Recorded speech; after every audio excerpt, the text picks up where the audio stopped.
Viewer note: this story is purely fictional and intended for entertainment purposes only. However, some content may be disturbing to certain audiences. Viewer discretion is advised.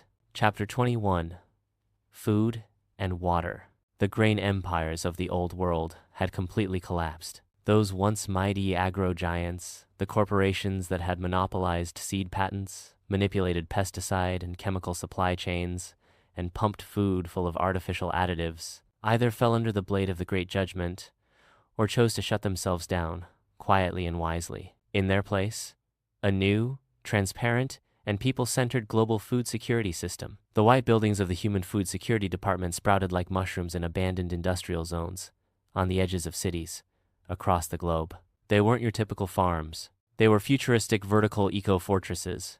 Towers, silver gray and towering some 30 stories high, stood between city and field. Step inside, and the air was rich with the moist scent of grass and soil, as if a springtime field had been carefully preserved indoors. Through reinforced glass, you could see, layer upon layer of soil, less cultivation racks, where rice and wheat grew quietly under precisely controlled, nature-mimicking light spectra, climate-controlled vertical ranches, where chickens, ducks, cows, and sheep roamed in spacious, clean pens, nothing like the stench of traditional farms. Even an artificial ocean ecosystem layer, simulating ocean currents, raising fish, shrimp, and shellfish, as if a piece of the sea had been moved indoors, and almost no humans in sight. In the massive central control rooms, just a handful of technicians sat quietly, monitoring holographic screens, planting, watering, feeding, harvesting, all handled automatically by silent robotic arms, precise, efficient,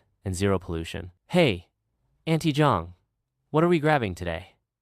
Zhao, a staffer at the Community Distribution Center, swiped smoothly across a touchscreen, voice bright. Behind him, a spotless, fully automated sorting conveyor belt hummed steadily, no chaos, no mess.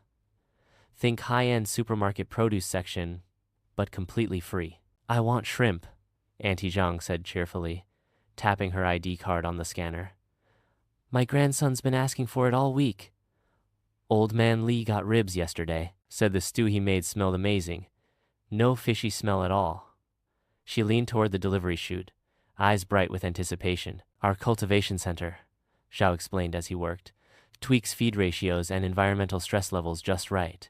That's why the meat tastes so good. Rumor is they're even working with the Life and Health Department, testing new growing methods in trial fields. They've grown astragalus and angelica with stronger medicinal effects." Just then, a insulated box, stamped with a wave logo, whooshed down the pickup slot. And in remote areas like highland outposts, deep mountain villages, and isolated island border posts, no one was forgotten. A soldier on duty at a plateau outpost submitted a food request via terminal. A few hours later, a quiet, low-noise rotary-wing drone soared through the clouds and delivered a labeled insulated box.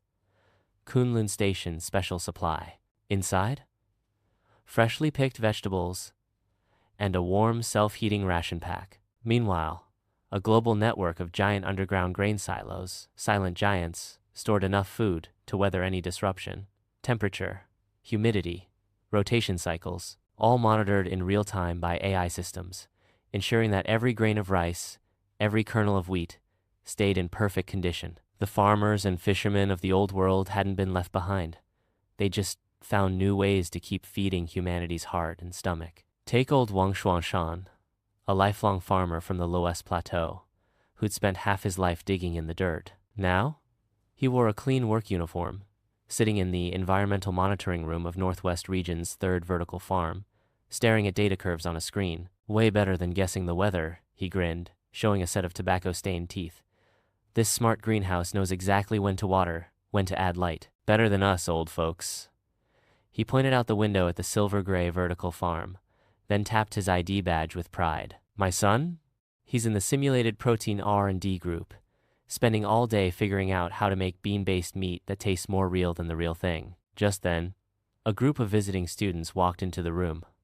Old Wang laughed, clapped his chest like he was advertising his new job.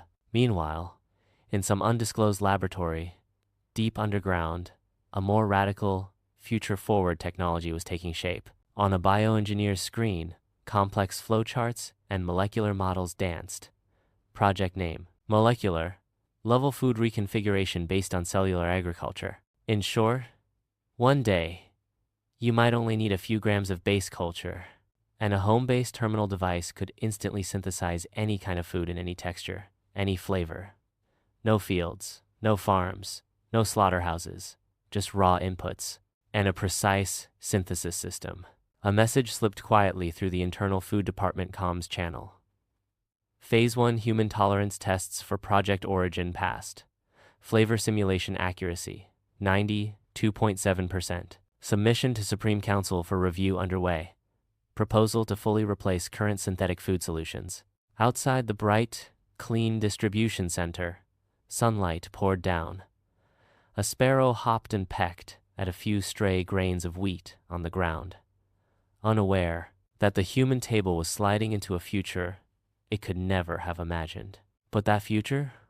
It was warm, it was safe, it was abundant, and above all, it was full of hope.